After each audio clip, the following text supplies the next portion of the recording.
What made the high school legend become a legend? Our school was full of rules, some fair, some just plain frustrating.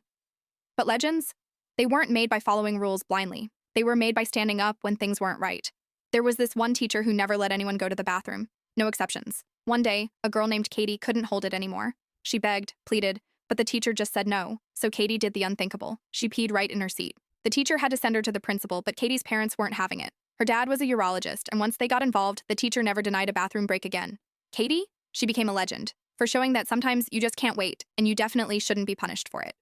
Then there was Jamie. Our principal, Ms. Winters, was obsessed with punctuality. 3 tardies meant detention, no exceptions. But Jamie's mom was going through chemo, and some mornings were tough. One day, Jamie was late by just a few minutes. Ms. Winters didn't care. No notes, no excuses. Jamie tried to explain, but she just shrugged. So he did something unexpected.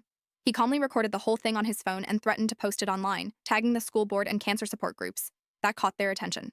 The vice principal stepped in, tore up the detention slip, and weeks later, the school introduced a new hardship policy for families facing medical crises. Jamie's courage changed the rules for everyone, not because he broke them, but because he stood up for what mattered most. And then there was Danny, the quiet kid with the unexpected fire.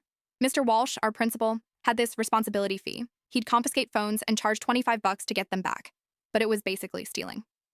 When Walsh grabbed Danny's brand new $1,200 iPhone, Danny didn't panic. Instead, he pulled out a second phone, his student aid work phone, and dialed 911 right there in the cafeteria. The cops came, investigated, and found Walsh had been hoarding phones and pocketing thousands of dollars in fees for years. Walsh resigned in disgrace. And Danny? He became the kid who took down the most hated administrator in school history with one phone call. So what made these kids legends? Not just their guts or smarts, but their refusal to accept injustice. They stood up, spoke out, and forced change. Legends don't just break rules, they change the game for everyone who comes after.